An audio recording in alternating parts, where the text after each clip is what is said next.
कृषि किसान, बदलते भारत की शान। उत्तर प्रदेश में कहीं कहीं काफी ठंडा रह सकता है मौसम, कुछ इलाकों में बेहद घना कोहरा छाने का अनुमान। पंजाब में कहीं कहीं छाया रह सकता है घना कोहरा, नए लगाए गए फलदार पौधों को पत्तों या पुआल से ढकें। पूर्वी मध्य प्रदेश में कहीं कहीं शीतलहर चलने के आसार, फसलों को ठंड से बचाने के लिए रबी फसलों में स्प्रिंकलर सिंचाई करें।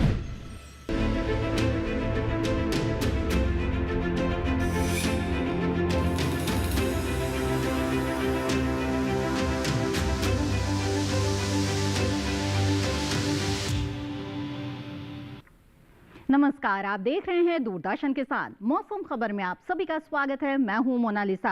आइए मौसम खबर में आपको बताते हैं कैसा है मौसम पूर्वानुमान, पर्यटन पूर्वानुमान, इसके साथ ही तापमान का हाल और इसके साथ ही वायु गुणवत्ता की स्थिति के बारे में भी आपको देंगे जानकारी। शुरुआत करेंगे यहाँ पर मौसम अलर्ट से। जी हाँ, भारत मौसम विज्ञान विभाग की तरफ से किस तरह की चेतावनी जारी की गई है और मौसम के लिहाज से इस वक्त देश के वो कौन से हिस्से हैं जहां पर आपको सतर्क रहने की जरूरत है, इस जानकारी के लिए आइए रुक करते हैं हमारी एआई एंकर भूमिका।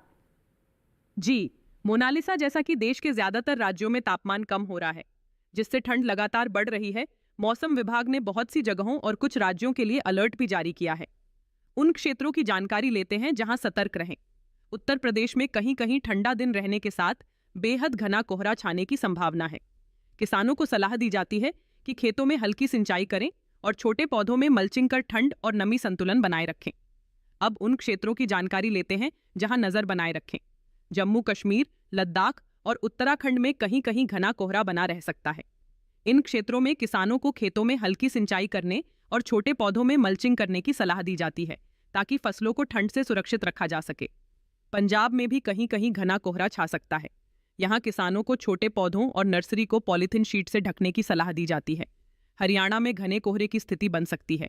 किसानों को खेतों में हल्की और निरंतर सिंचाई करने की सलाह है। बिहार में भी कहीं कहीं घना कोहरा देखने को मिल सकता है। यहाँ शाम के समय हल्की और निरंतर सिंचाई करने से फसलों को ठंड से बचाया जा सकता है। उपहिमालयी पश्चिम बंगाल और सिक्किम में भी घना कोहरा छाने की संभावना है।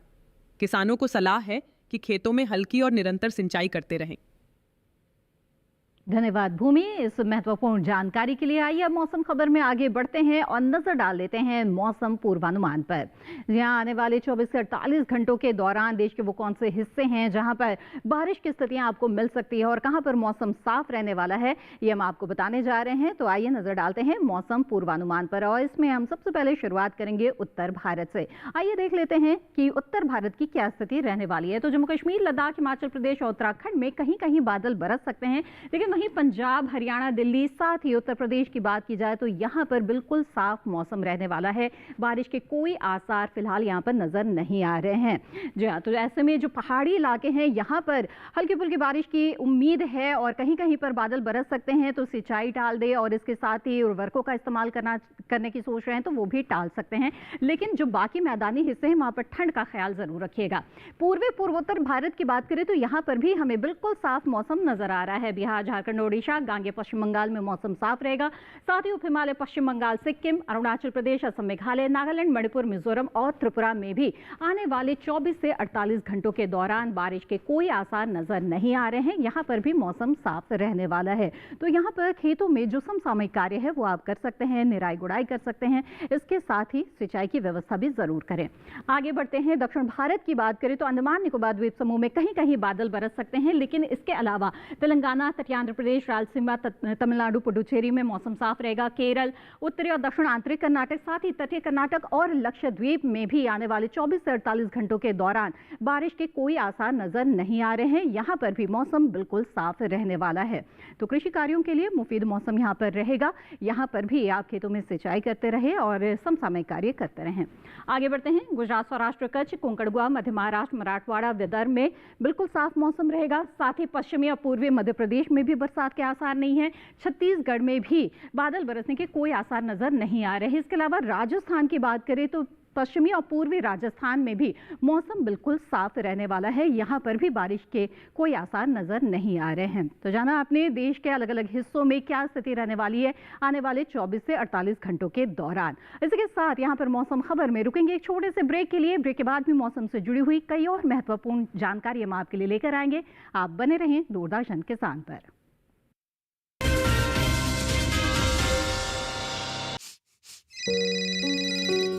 हाँ बोल बेटा करण। क्या? जिंदगी की रोज की दौड़ में हम अक्सर चीजें भूल जाते हैं, अंकल,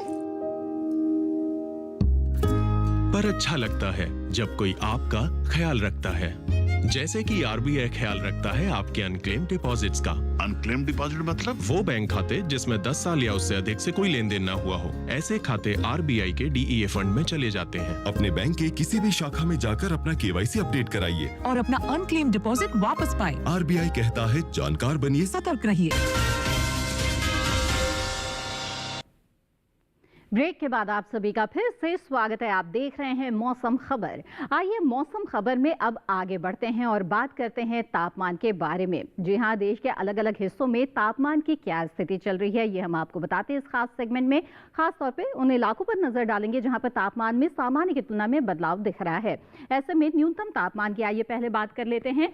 पूर्वी उत्तर प्रदेश, पश्चिमी उत्तर प्रदेश, इसके साथ ही हरियाणा, दिल्ली की बात करें तो सामान्य से 3.1 से 5 डिग्री सेल्सियस कम न्यूनतम तापमान यहां पर दर्ज हुआ है, यानी कि रात के तापमान में यहां पर गिरावट दर्ज हुई है।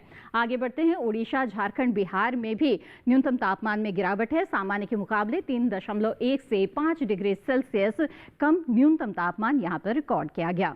इसके अलावा पश्चिमी पूर्वी राजस्थान और सौराष्ट्र कच्छ की बात करें तो यहां पर भी जो न्यूनतम तापमान है उसमें गिरावट दिख रही है। सामान्य से 3.1 से 5 डिग्री सेल्सियस कम न्यूनतम तापमान यहां पर भी रहा। वहीं छत्तीसगढ़ में भी सामान्य से 3.1 से 5 डिग्री सेल्सियस कम न्यूनतम तापमान दर्ज हुआ है, यानी कि जो रात का तापमान है उसमें गिरावट छत्तीसगढ़ में भी दिखी। अब बता दें आपको कि हरियाणा के नारनौल में 3 डिग्री सेल्सियस रहा है न्यूनतम तापमान। मैदानी इलाकों में ये सबसे कम तापमान है। आइए आगे बढ़ते हैं, अधिकतम तापमान का हाल भी जान लेते हैं। तो पंजाब में सामान्य से 3.1 से 5 डिग्री सेल्सियस कम अधिकतम तापमान दर्ज हुआ है, यानी जो दिन का तापमान है उसमें भी गिरावट दर्ज हुई है। इसके अलावा बात करते हैं पश्चिमी उत्तर प्रदेश की, तो यहाँ पर सामान्य के मुकाबले 5.1 डिग्री सेल्सियस कम अधिकतम तापमान दर्ज हुआ। तो दिन के तापमान में भी देश के कई हिस्सों में गिरावट दिख रही है, जैसे कि उड़ीसा भी इसमें शामिल है, जहां पर सामान्य से 1.6 से 3 डिग्री सेल्सियस कम अधिकतम तापमान रिकॉर्ड किया गया। आइए आगे बढ़ते हैं और बता दें विपरीत स्थिति कहां पर है। असम, मेघालय में, जहां पर सामान्य से 3.1 से 5 डिग्री सेल्सियस ज्यादा अधिकतम तापमान दर्ज हुआ है। जी हां, तो पूर्वोत्तर का ये हिस्सा है जहां पर अधिकतम तापमान में बढ़ोतरी दिख रही है। इसके अलावा अंडमान निकोबार में भी सामान्य से 1.6 से 3 डिग्री सेल्सियस ज्यादा अधिकतम तापमान दर्ज हुआ है। तो दिन का जो तापमान है उसमें बढ़ोतरी इन इलाकों में दिखी।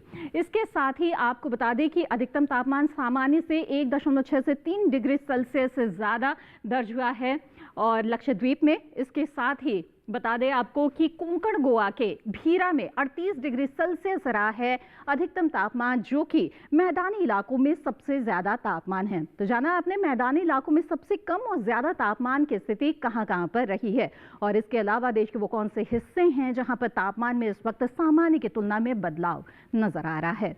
आइए अब देश के सभी शहरों पर एक सरसरी निगाह डाल लेते हैं और देखते हैं बीते दिन यहाँ पर तापमान का क्या हाल रहा।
यहाँ तो जाना अपने देश के सभी हिस्सों में तापमान की इस वक्त क्या स्थिति चल रही है।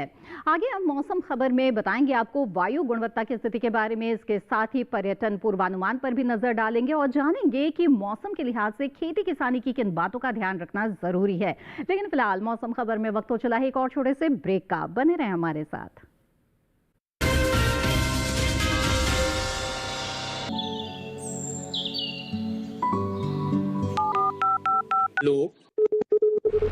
कार्यक्रम के पहले कॉलर जुड़ के हम इस बीच हमारे पास कुछ ईमेल्स भी आए। सवाल पूछिए अपना। क्यारेट में जो मकान पैदा करेंगे इनमें कौन सी सावधानी बरतें? गर्म इलाकों के लिए आप HRM 99 इनसे आप कुछ फल ले सकते हैं। जैस्मीन के पेड़ पे जैस्मिन फल निहाय। उसको पूरी खुली धूप चाहिए। फसल में कीट लगा हो या कोई बीमारी, पशुपालन में हो कोई दिक्कत या चाहिए कोई जानकारी, फोन उठाइए, नंबर मिलाइए और कहें हेलो किसान। सोमवार, बुधवार और शुक्रवार शाम 6 से 7 बजे सिर्फ डीडी किसान पर।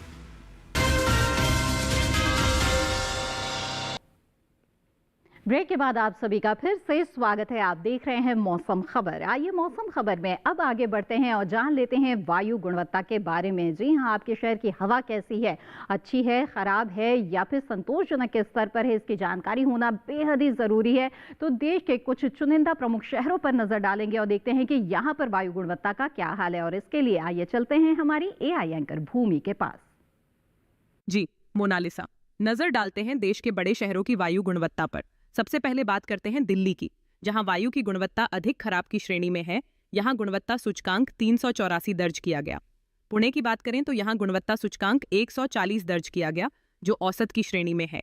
मुंबई की बात करें तो यहां की वायु गुणवत्ता औसत की श्रेणी में दर्ज की गई। यहां गुणवत्ता सूचकांक 115 दर्ज किया गया। कोलकाता में गुणवत्ता सूचकांक 214 दर्ज किया गया, जिसे थोड़ा खराब माना जाता है। लखनऊ में वायु गुणवत्ता थोड़ी खराब रही। यहां गुणवत्ता सूचकांक 258 दर्ज किया गया। पटना की बात करें तो यहां वायु गुणवत्ता भी थोड़ी खराब की श्रेणी में है और यहां गुणवत्ता सूचकांक 235 दर्ज किया गया। आगे बात करते हैं हैदराबाद की, तो यहां वायु की गुणवत्ता संतोषजनक है। यहां गुणवत्ता सूचकांक 86 दर्ज किया गया। अहमदाबाद में वायु की गुणवत्ता औसत की श्रेणी में है और यहां गुणवत्ता सूचकांक 153 दर्ज किया गया।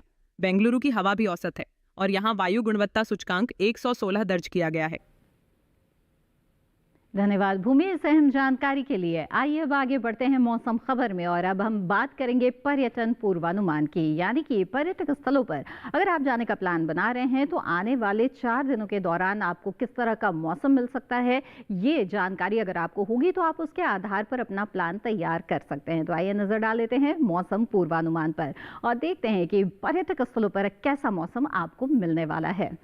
जी हाँ, तो हम बात कर रहे हैं मौसम पूर्वानुमान की और पर्यटन पूर्वानुमान की, और इसमें हम सबसे पहले धर्मशाला का जिक्र करना चाहेंगे। तो हिमाचल प्रदेश के धर्मशाला में हल्के फुल्के बादल छाने के आसार बनते हुए नजर आ रहे हैं। तापमान की बात करें तो रविवार को 16 से 5 के बीच तापमान की स्थिति रहेगी, सोमवार को 16 से 4, मंगलवार को 15 से 4 और बुधवार को फिर से 16 से 4 के बीच तापमान की स्थिति रहेगी। यानी हल्का उतार चढ़ाव यहाँ पर तापमान में आ सकता है, लेकिन इसके साथ ही मौसम साफ तो रहेगा, धूप निकलेगी, लेकिन हल्के हल्के बादल भी कहीं कहीं पर छाते हुए आपको यहाँ मिल सकते हैं। आगे बढ़ते हैं, जानकारी हासिल करते हैं उत्तराखंड के औली के बारे में। तो यहाँ पर रविवार को हल्के बादल छाने के आसार है, 14 से 2 के बीच तापमान की स्थिति रहेगी। ये तापमान अगले दिन भी बरकरार रहेगा, लेकिन बादल छट जाएंगे, मौसम बिल्कुल साफ हो जाएगा। मंगलवार को 14 से 1 यानी कि न्यूनतम तापमान में 1 डिग्री की गिरावट आ सकती है। बुधवार को भी मौसम साफ रहेगा और 15 से 1 के बीच तापमान का हाल रहेगा, यानी कि जो अधिकतम तापमान है उसमें आप 1 डिग्री की बढ़ोतरी यहाँ पर महसूस कर सकते हैं। तो जाना आपने औली में कैसा मौसम आपको मिल सकता है आने वाले 4 दिनों के दौरान। अब आगे बढ़ते हैं, सिक्किम के गैंगटॉक की बात करें तो यहाँ पर बिल्कुल साफ मौसम रहेगा आने वाले 4 दिनों में। 15 डिग्री सेल्सियस अधिकतम तापमान रहने वाला है रविवार से लेकर मंगलवार तक। इसके साथ ही बुधवार को 1 डिग्री की गिरावट आ सकती है। वहीं न्यूनतम तापमान की बात करें तो 5 डिग्री सेल्सियस पर न्यूनतम तापमान बरकरार रहेगा 4 दिनों के दौरान और कोई भी उतार चढ़ाव न्यूनतम तापमान में नहीं आने वाला है। तो जाना आपने गैंगटॉक में बिल्कुल साफ मौसम आपको मिलने वाला है और तापमान में भी खास उतार चढ़ाव की स्थिति नहीं है। अब आगे बढ़ते हैं, बता दें बिहार के राजगीर में आपको कोहरा मिल सकता है। दिन चढ़ने के साथ ही मौसम साफ भी हो जाएगा। रविवार सोमवार को 24 डिग्री सेल्सियस अधिकतम तापमान तो न्यूनतम तापमान 9-10 डिग्री के आसपास रहेगा। मंगलवार को अधिकतम तापमान में 1 डिग्री की बढ़ोतरी आ सकती है। 25 डिग्री सेल्सियस अधिकतम तापमान रहेगा मंगलवार बुधवार को। इसके साथ ही जो न्यूनतम तापमान है उसमें भी 10 और फिर 11 डिग्री सेल्सियस यानी कि 1-1 डिग्री का जो इजाफा है वो न्यूनतम तापमान में यहाँ पर आ सकता है। तो जाना आपने राजगीर के बारे में। आइए अब आगे बढ़ते हैं, जान लेते हैं महाबलेश्वर की क्या स्थिति रहेगी। महाराष्ट्र के महाबलेश्वर में बिल्कुल साफ मौसम आपको मिलने वाला है आने वाले 4 दिनों के दौरान। रविवार को 26 से 14 के बीच तापमान की स्थिति रहेगी। सोमवार को जो न्यूनतम तापमान है उसमें 2 डिग्री की गिरावट आ सकती है। अगले दिन मंगलवार को तापमान बरकरार रहेगा और बुधवार को भी 26 से 12 का जो ये तापमान है वो बना रहने वाला है, उसमें उतार चढ़ाव की स्थिति नहीं है। तो कमोबेश साफ मौसम और लगभग एक सा तापमान, बहुत ज्यादा उतार चढ़ाव नहीं है, यहाँ पर आपको मिलेगा। केरल के कोट्टायम की बात करें तो यहाँ पर हल्के बादल छाते हुए आपको मिल सकते हैं। तापमान की बात करें तो उलटफेर नहीं है, यहाँ पर 35 डिग्री सेल्सियस अधिकतम तापमान रहने वाला है रविवार से लेकर बुधवार तक। न्यूनतम तापमान की बात करें तो 22 डिग्री सेल्सियस पर ये न्यूनतम तापमान बरकरार रहेगा। कोई भी उतार चढ़ाव तापमान में नहीं है और इसके साथ ही बिल्कुल साफ मौसम, धूप निकली रहेगी, यहाँ पर आपको मिलने जा रहा है। तो कोट्टायम का हाल आपने जान लिया। हल्के फुल्के बादल हालांकि आपको यहाँ पर मिल सकते हैं जरूर। आगे बढ़ते हैं, तमिलनाडु के रामेश्वरम की बात करें तो 3 दिनों तक जो है सुबह सुबह आपको कोहरा मिल सकता है। 30 डिग्री सेल्सियस अधिकतम तापमान आपको यहाँ पर मिलने वाला है तो 23 डिग्री सेल्सियस न्यूनतम तापमान की स्थिति रहेगी। बुधवार को जाकर हल्के बादल छाने के आसार बनते हुए यहाँ पर दिख रहे हैं। हालांकि तापमान में किसी तरह का उतार चढ़ाव यहाँ पर नहीं है। तापमान लगातार एक सा यहाँ पर बना रहने वाला है। तो कमोबेश ठीक ठाक मौसम यहाँ पर आपको रामेश्वरम में मिलने वाला है। हल्के बादल ही हालांकि बुधवार को आपको मिलेंगे। आगे बढ़ते हैं और राजस्थान के जैसलमेर की बात करते हैं, जहां पर बिल्कुल साफ मौसम रहेगा आने वाले 4 दिनों के दौरान।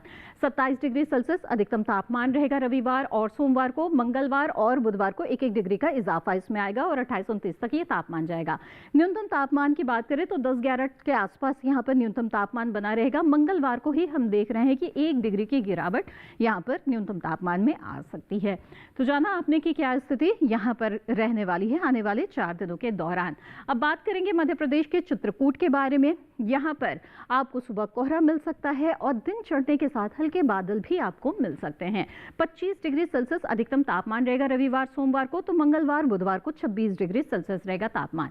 न्यूनतम तापमान की बात करें तो लगातार इसमें बढ़ोतरी के आसार बनते हुए नजर आ रहे हैं। रविवार को जहां 9 डिग्री रहेगा न्यूनतम तापमान, तो सोमवार मंगलवार तक होते होते बढ़ते बढ़ते बुधवार को ये 12 डिग्री पर न्यूनतम तापमान आ जाएगा।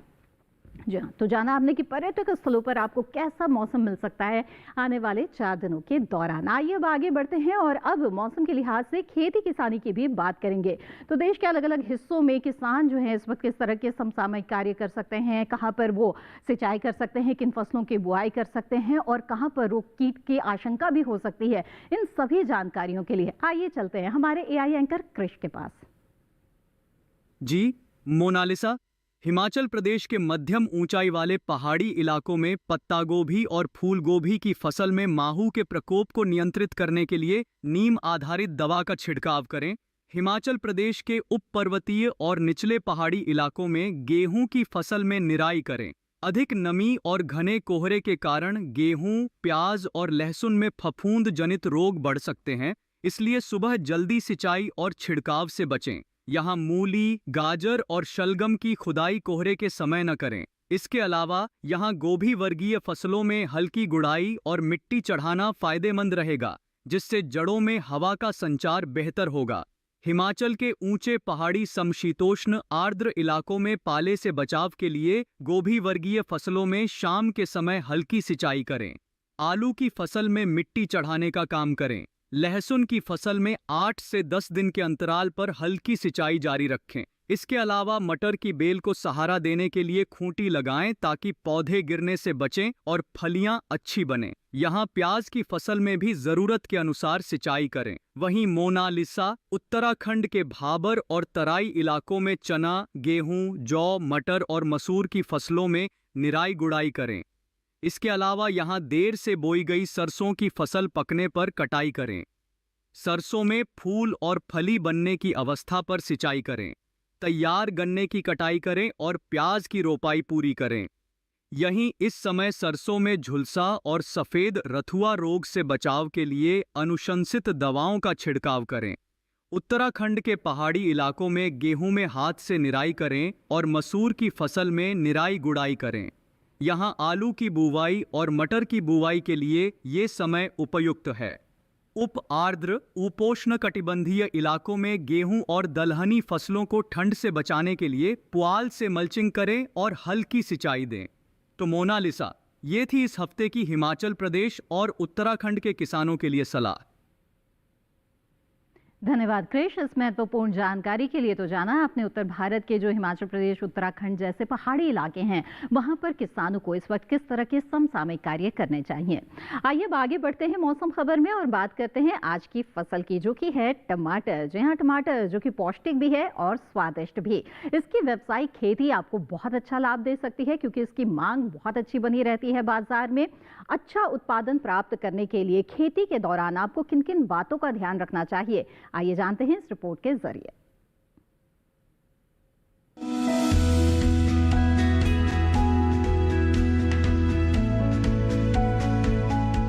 टमाटर के लिए जीवांश वाली बलुई दोमट और दोमट मिट्टी इसके लिए ज्यादा उपयुक्त होती है।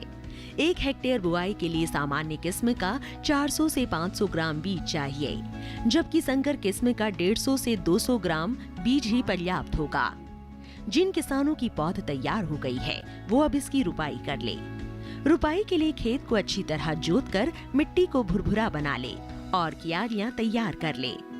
हर क्यारी 0.75 मीटर चौड़ी और जरूरत के हिसाब से 5 से 10 मीटर लंबी हो सकती है।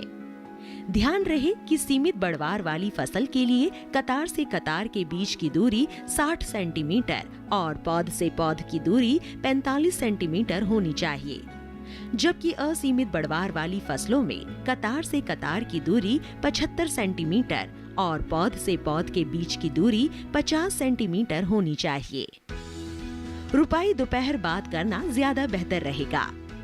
रुपाई के तुरंत बाद जरूरत हो तो हल्की सिंचाई कर दे। बाद में जब भी आवश्यक हो तो पानी देते रहे। खरपतवार नियंत्रण के लिए समय समय पर निराई गुड़ाई करते रहे। टमाटर में कई तरह की बीमारियां भी लग सकती है। झुलसा रोग में पुरानी पत्तियां पीली हो जाती है। टमाटर की फसल में विषाणु से फैलने वाला मौजिक रोग भी खतरनाक है। इसमें पत्तियां सिकुड़ जाती हैं और पौधों की बढ़वार रुक जाती है। रोकथाम के लिए सिकुड़ी पत्तियों को उखाड़कर जला दे। टमाटर में पत्ती, तना और फल भेदक कीट लगते हैं। इससे ग्रसित पत्तियां गिर जाती हैं। रोकथाम के लिए विशेषज्ञों की सलाह पर उचित दवाओं का छिड़काव करें। जी हाँ, तो जाना आपने टमाटर की खेती आपको कैसे करनी चाहिए, किस तरह के वैज्ञानिक पद्धति को आपको अपनाना चाहिए। देश के कई हिस्सों में किसान इस वक्त नर्सरी तैयार कर रहे होंगे। ज़रूर इस पर ध्यान रखिएगा, क्योंकि नर्सरी में अगर पौध स्वस्थ होगा तभी आपको अच्छी फसल भी मिलेगी। और अगर आपकी नर्सरी तैयार है और रोपाई की आप तैयारी कर रहे हैं, तो फिर ज़रूर आप पंक्ति से पंक्ति की दूरी और पौध से पौध की दूरी का ध्यान रखिएगा। इससे जो सस्य क्रियाएं करनी होती हैं उसके दौरान आपको आसानी रहेगी और पौध की बढ़वार भी अच्छी होगी। बहरहाल, आइए अब मौसम खबर में आगे बढ़ते हैं और चलते चलते नजर डाल लेते हैं एक बार फिर से सुर्खियों पर। उत्तर प्रदेश में कहीं कहीं काफी ठंडा रह सकता है मौसम। कुछ इलाकों में बेहद घना कोहरा छाने का अनुमान।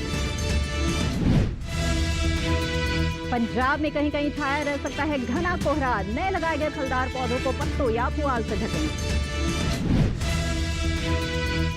पूर्वी मध्य प्रदेश में कहीं कहीं शीत लहर चलने का अनुमान। फसलों को ठंड से बचाने के लिए रबी फसलों में स्प्रिंकलर सिंचाई करें।